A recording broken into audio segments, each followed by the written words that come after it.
Next up, we have Masquerain. This bug-flying type from the 3rd generation coalesces inspiration from a variety of insects into one unique design. Most notable for its frightening eye spots that are accurately reflected in its Intimidate ability, which alongside its equally rare coverage for a bug type in Water Pulse to hit fire types, ensured it managed to annoy those who encountered it in-game in Ruby, Sapphire, and Emerald. Sadly, Masquerain hasn't received almost anything in the way of serious attention in either the games or the anime. The competitive scene's another story entirely though, and seeing as that's our focus, we're asking the question, how good was Masquerain actually? And in this video, we'll be going over these competitive formats.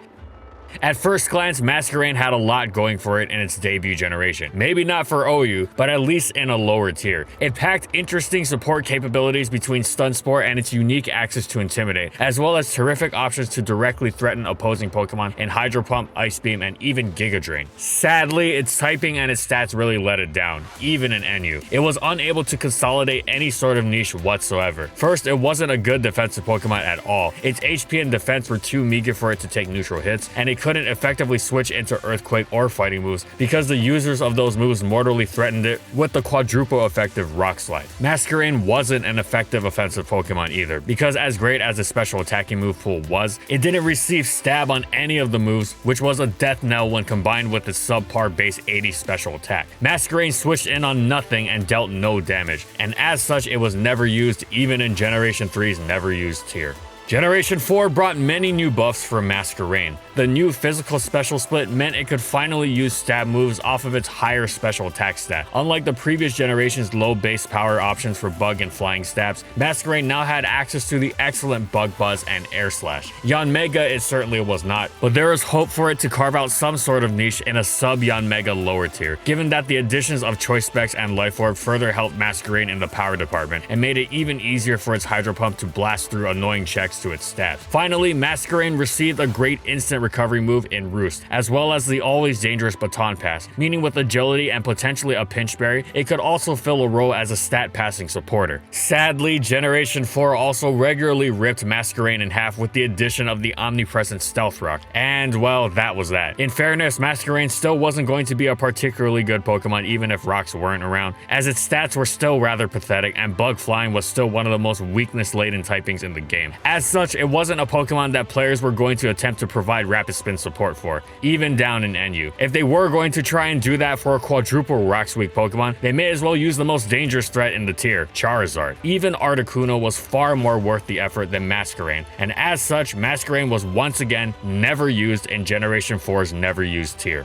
Generation 5 gifted Masquerain one of the best moves in the game, the incredible Quiver Dance. This finally gave it a reason to potentially be used even in spite of its Stealth Rock weakness and poor stats. Quiver Dance's boosting effect was so powerful that it was worth supporting the effort of Masquerain setting it up so it could Baton Pass it out, or perish the thought, actually sweeping on its own. Plus, NU was now in a lower placement than the previous 2 generations thanks to the newfound existence of RU, and thus served to balance out potential power creep. It seemed the stars were finally aligning for Masquerain. Don't get your hopes up too far though. The best news is that Masquerain was finally not completely unviable in NU. It was still far from good or even halfway decent. In addition to the previous generation's Charizard Conundrum returning as well as the relative impossibility of spinning in this new NU, Generation 5 had also introduced Team Preview, meaning the opponent would never be surprised by Masquerain, a quadruple Stealth Rock weak Pokemon with poor stats that offered no offensive or defensive utility and no potential to catch the opponent off guard. Yeah, you can see why Masquerain was relegated to gimmick territory. The only reason it wasn't entirely unviable was because passing a Quiver Dance was just that devastatingly game-breaking. At least potentially if it was successfully passed to something like Samurott or Superior. And Masquerain could set up from even half health against the ubiquitous Alomomola. It was still immensely difficult to pull off, and Masquerain was almost never seen as a result, but that was still a step up from just never being seen or even thought of as in the previous 2 generations. At least NU players recognize its existence now, and even tested it on a few occasions. Despite dropping to untiered, Generation 5 was an improvement, however cursory, for Masquerain, whose existence was at least acknowledged now.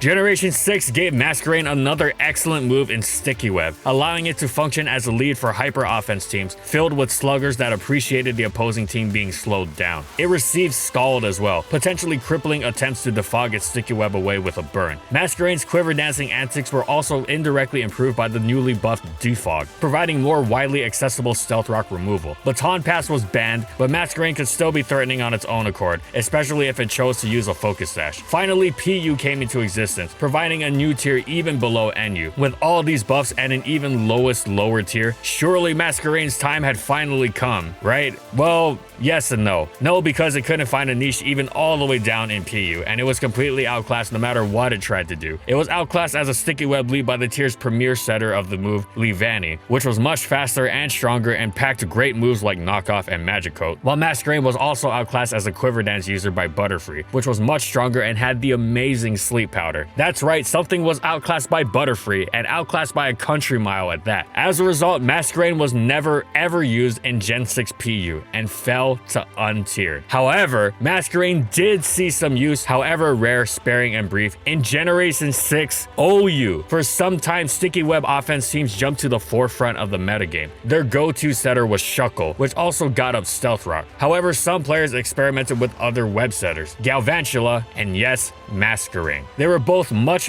worse than Shuckle, as they required a teammate to set up rocks, which decreased the number of all-out threats the web teams could run, or the capacity to run a spin blocker like Hoopa or Gengar. They also were required to run Focus Sash, meaning they couldn't run Red Card to get around the common anti-lead attempts from Mega Diancie. However, as rarely seen alternatives, they got the job done. Such was the power of Sticky Web. All they had to do was set it up, and that would be enough. Masquerain was generally preferred to Galvantula for its Intimidate ability. Weakening dangerous physical attackers like Mega Metagross provided another tangibly useful level of support for its teammates. It thus saw more usage and even the smallest smattering of success in tournaments, setting up the webs and intimidating the Pokemon to make its teammates Manaphy even more terrifying. Now, Masquerain still took the backseat to the far better Shuckle, but it wasn't entirely a gimmick. Those who used Masquerain did so with the purpose of winning. Masquerain could finally say that it had seen legitimate OU usage, and as a result, despite the untiered placement, the 6th generation was its most successful by far.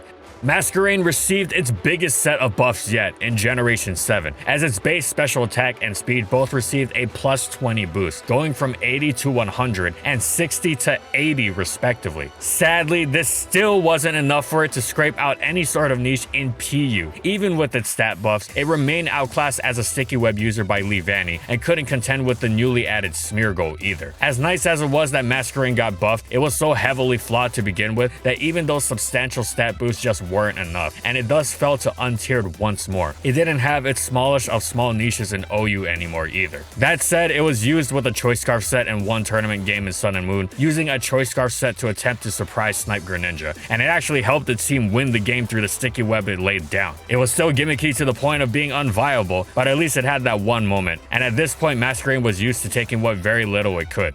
And that's it. So how good was Masquerain actually? Well, it's always been a bad Pokemon, but it's an interesting kind of bad. It's always had solid tools between Intimidate and its move pool, but what really makes Masquerain a unique typing of bad Pokemon is that it has never been passed over by Game Freak. On this channel, we've spoken many times of Pokemon that have desperately needed some buffs to keep up with the ever stronger tides of power creep, but Masquerain is not one of them. It has received substantial improvements in every single generation. Sadly, as a result of the many weaknesses inherent to being a weak, fragile, slow, bug-flying type Pokemon, these buffs have failed to lift it beyond the slightest, most gimmicky niche. It would be great to see Masquerain be a genuinely viable PU Pokemon, if only just once. Maybe if it returns in Generation 8, Heavy Duty Boost will help it out enough, but some more stat and moveset buffs would be appreciated as well. Masquerain has potential, it just needs a lot of help realizing it. Thanks for watching, everyone, and as always, if you liked the video and you want to see more, be sure to subscribe to False Swipe Gaming for more weekly Pokemon content. And in the comments, I want to know, what do you think about competitive Masquerain? How would you buff it? You know, it's funny, this whole time I thought it was bug water because I just haven't seen it in so long. And then while making this video, I realized it was bug flying. I was like, oh,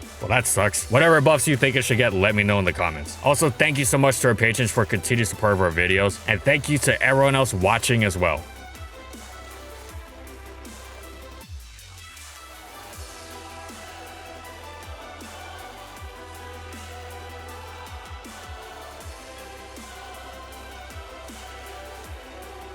and follow my crew on these social media platforms. And that's all I got. See you next time, everyone.